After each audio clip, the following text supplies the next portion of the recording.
Om Swastiastu. Baik, perkenalkan kami dari kelompok 8 akan membawakan materi presentasi tentang mengaplikasikan dan menganalisa pengetahuan tentang resiko audit. Pertama-tama, izinkan kelompok kami memperkenalkan diri terlebih dahulu.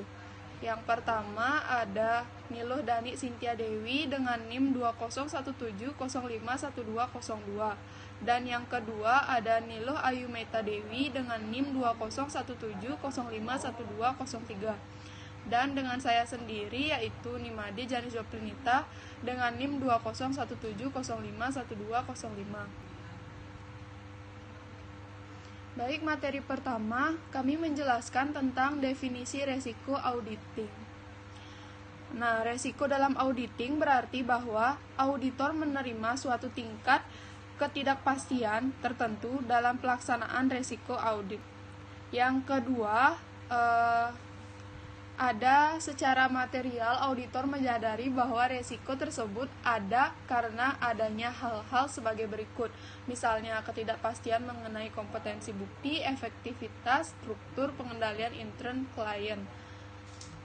Yang ketiga ada dalam perencanaan audit, yaitu auditor harus mempertimbangkan resiko audit tersebut serta membatasi resiko audit serendah mungkin.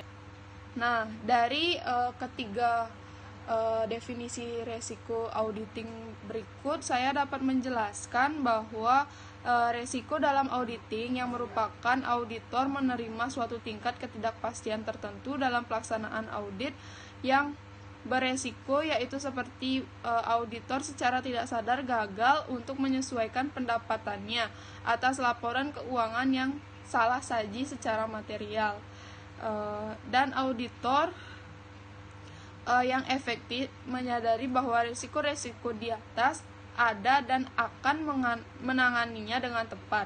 Walaupun kebanyakan dari risiko tersebut sukar diukur, dan menyadari bahwa bidang industri klien mengalami perubahan teknologi besar-besaran dan tidak saja akan mempengaruhi klien tetapi juga pelanggannya.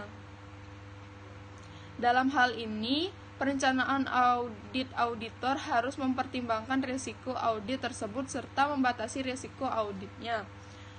Nah, materi berikutnya yaitu tentang komponen risiko audit, yaitu ada 3. Yang pertama, risiko bawaan. Yang kedua, ada risiko pengendalian. Dan yang ketiga, ada risiko deteksi. Nah, yang pertama, risiko bawaan merupakan kerentanan suatu saldo atau golongan transaksi terhadap suatu salah saji material dengan asumsi bahwa tidak terdapat kebijakan dan prosedur struktur pengendalian intern yang terkait. Yang kedua ada resiko pengendalian, yaitu resiko terjadinya saji material dalam suatu asersi yang tidak dapat dicegah atau dideteksi secara tepat waktu oleh pengendalian intern entitas. Dan resiko ini akan selalu ada karena keterbatasan dalam setiap pengendalian yang intern. Dan yang ketiga yaitu ada resiko deteksi, yang mana resiko ini sebagai akibat auditor tidak dapat mendeteksi salah saji material yang terdapat dalam situasi atau dalam suatu asersi. Baik, yang ketiga yaitu materi tentang hubungan komponen resiko audit akan dijelaskan oleh teman saya. Baik, terima kasih.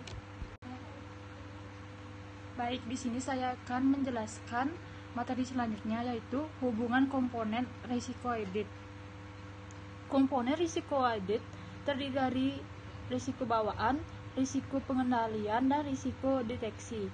Hubungan antar komponen risiko audit dapat dirumuskan dalam suatu model sebagai berikut. AR sama dengan IR X CR X DRD, di mana dibagi AR sama dengan risiko audit atau audit risk, atau IR sama dengan risiko bawaan atau inherent risk. CR sama dengan risiko pengendalian atau control risk. DR sama dengan risiko deteksi atau direction risk. Risiko deteksi merupakan risiko yang dapat dikendalikan oleh auditor. Oleh karena itu, sudut pandang model tersebut diarahkan ke risiko deteksi menjadi DR sama dengan AR dibagi IR dikali CR. Materi selanjutnya itu model risiko audit. Risiko audit yang dapat diterima atau acceptable audit risk atau AAR adalah ukuran ketersediaan auditor untuk menerima bahwa laporan keuangan salah saji secara material walaupun audit telah selesai dan pendapat wajar dapat pengecualian telah diberikan. Untuk tingkat risiko deteksi yang dapat diterima atau acceptable untuk asersi saldo akun, yaitu semakin tinggi risiko deteksi, semakin terbatas prosedur audit yang dilaksanakan oleh auditor terhadap asersi yang bersangkutan atau asersi saldo akun, dan semakin rendah tingkat keandalan bukti audit yang diperlukan oleh auditor. Sebaiknya semakin rendah risiko deteksi, semakin luas prosedur audit yang ditempuh oleh auditor, dan semakin tinggi kompetensi bukti audit yang diperlukan oleh auditor. Risiko deteksi terbagi menjadi risiko tinggi, risiko moderat, rendah, dan sangat rendah. Dalam pengujiannya terhadap saldo akun rinci, risiko deteksi tinggi dalam pengujiannya yaitu periksa secara selintas atau scan rekonsiliasi bank yang dibuat oleh klien mengenai keakuratan matematis yang terdapat di dalamnya.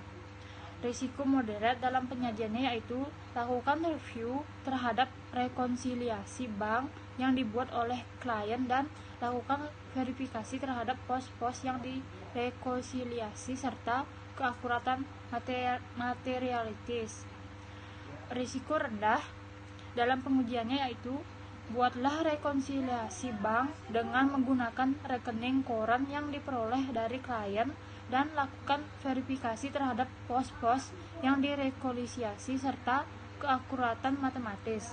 Dan risiko sangat rendah dalam pengujiannya yaitu mintalah rekening koran bank secara langsung dari bank, buatlah rekonsiliasi bank, lakukan verifikasi terhadap pos-pos yang direkonsiliasi serta keakuratan matematis. Baik, sekian materi yang dijelaskan oleh saya, akan dilanjutkan oleh teman saya. Terima kasih. Baik, terima kasih atas waktu dan kesempatannya. Di sini saya akan melanjutkan materi selanjutnya, yaitu mengevaluasi hasil pengujian audit.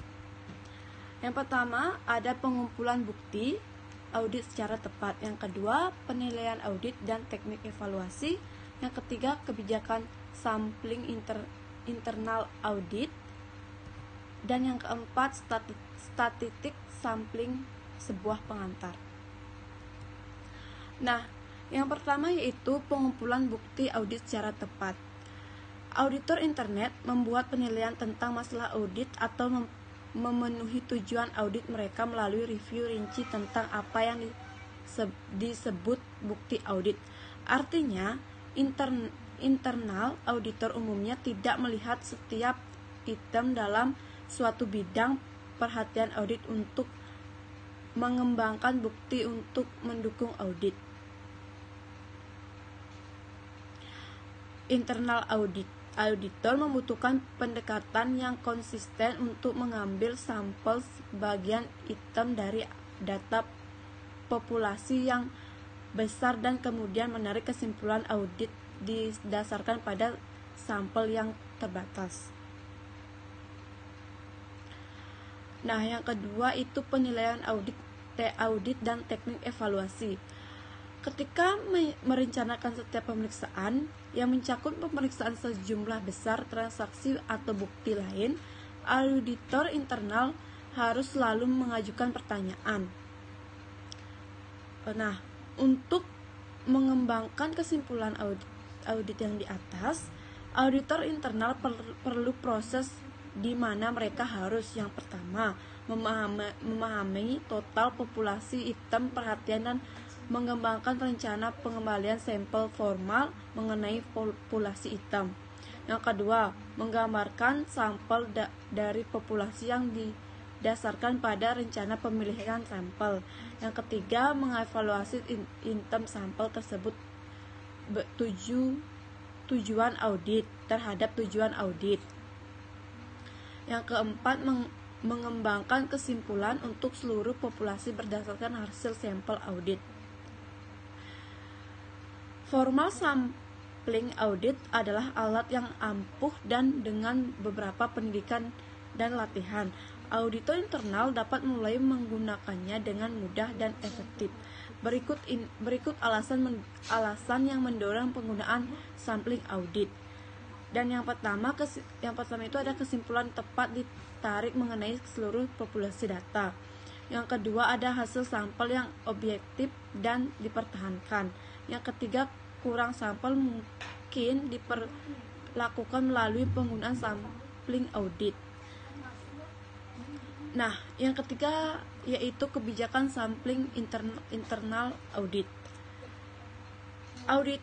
Untuk auditor internal, metode untuk pemilihan judgmental sampling mungkin mengambil banyak bentuk, termasuk seleksi presentase tetap, seleksi atribut yang ditetapkan, banyak pilihan nilai, pemilihan daerah yang ditunjukkan, pemilihan atribut lain yang dipilih.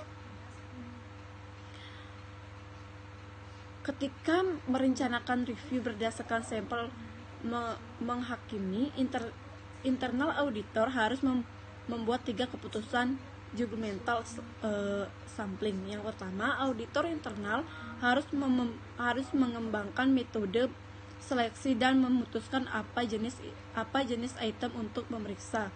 Yang kedua, ukuran sampel harus masuk akal dibandingkan dengan seluruh populasi.